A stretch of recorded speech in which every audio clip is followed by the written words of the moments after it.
The departure angle on the Jeep Gladiator really kind of sucks.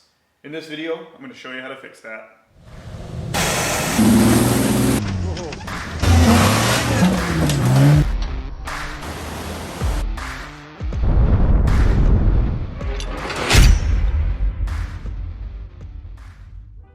So what exactly is the departure angle of the Jeep Gladiator?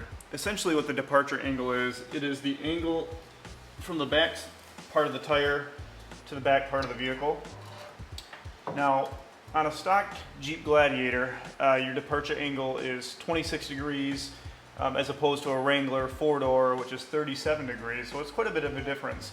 Basically what it is this area here that when you're coming off a ledge or a rock, say if you drop off, it's going to bang up into this area here. If you have the Rubicon or Willys models, they do come with these skid plates here, which are great to protect the bed of the vehicle. However, anything underneath here is very vulnerable to anything that you're dropping off from. So if you're dropping off that ledge, you're coming right down onto this spare tire. You can relocate your spare tire. You can put it in the bed of the truck. If you have a rack like I do, you could put it up on your rack. However, it's taking up space up there. So what I came up with was a skid plate system that I'm actually going to bolt right to the rim of the spare tire, and I'm going to show you guys how I did that. So just down the road from me, there's a company called Constructive Sheet Metal. I went in there just kind of on a whim, and I talked to James, who is the foreman at that site, and I kind of explained to him what I wanted to do. Essentially, I wanted a round disc of sheet metal that I was able to, at 36 inches in diameter, I wanted to put it right up on the spare tire. And then using the 5 holes that you would normally put your lugs through, I was going to put bolts through those, nuts on the other side, and just kind of hold it together. Essentially what this would make is a skid plate system that if I was coming off an obstacle, I'm going to come down onto that sheet of metal and not onto my tire itself. So I'll show you what I got here. And this is what they came up with. This is a 36-inch in diameter piece of sheet metal that they machined there for me. One of the guys that works there, his name is Chad. I spoke with him. He's actually the guy that did the work for me. Really nice guy. He actually has a TJ on 40s, so that was pretty cool. We got to talk about that. And he was really interested in this project as well. So again, thanks Chad for doing this. Let's get it mounted up now. All right, so the very first thing that we're going to need to do is we're going to need to get that spare tire down. For those of you that have never done this before, you will need all the gear that comes with your jack, and that should be underneath your back seat of your vehicle. You won't need all of it. Actually, 2 or 3 of these pieces will work just fine. All right, so we're going to take the fat end, stick it right in the hole here, and it is better to have a flashlight handy just so you can make sure you line it up. You take this here. This has that little hole in it, and what it does is you can put it right in here and start cranking her down to the left.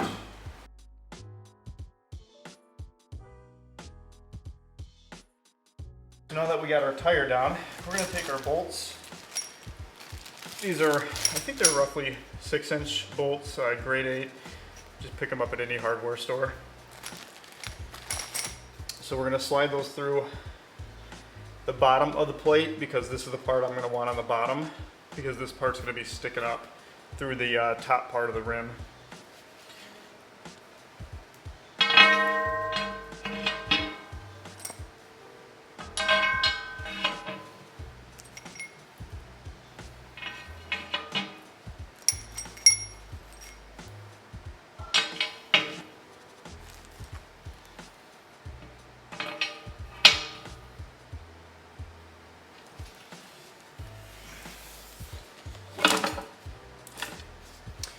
All right, now that we got our bolts in, let's go ahead and get the tire sitting on top of it. This plate is 36 inches. This is a 37-inch tire. However, not all tires are true to size, and it basically mates right up with the edge of the tire with this plate. You guys will see in a minute when I get it on here.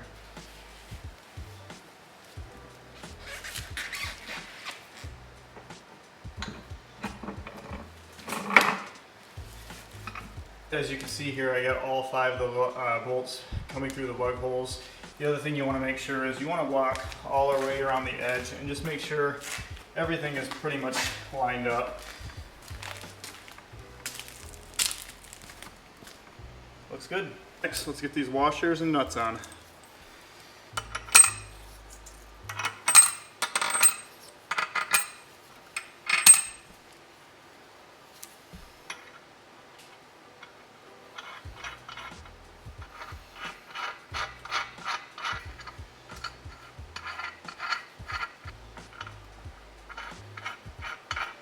Basically get them snugged up as best you can right here. And then what we're gonna have to do in a minute is flip this tire over and get a wrench or a socket on that other side.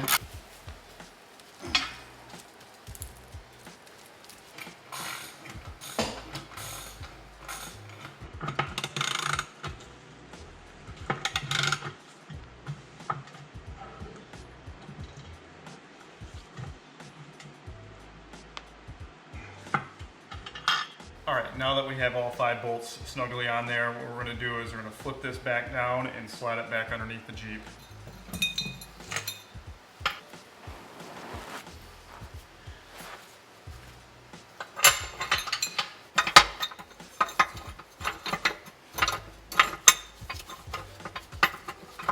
Let's crank it back up. So a 37-inch tire barely fits into this spare tire carrier area. So you may have to shift the tire around a little bit to get it in there to seat correctly. There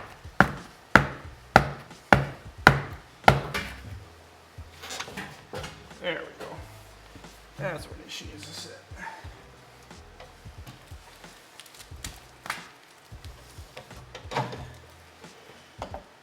Once you guys get that tire cranked back up there, that's pretty much all there is to it.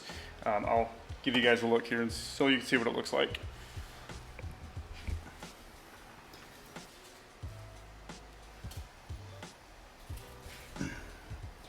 So my biggest concern was how close that skid was going to come to touching the rear diff.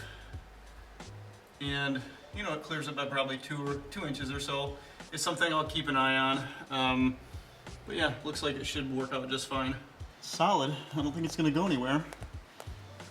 I mean, at the end of the day, is this the perfect solution?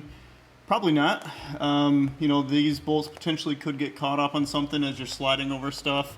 But I looked high and low for skid plates for the rear area here. I found nothing online. So this is an idea that I've been thinking about doing, and I was like, why not? It cost me a couple $100 to do, like $250 total for, you know, the hardware and the piece of steel.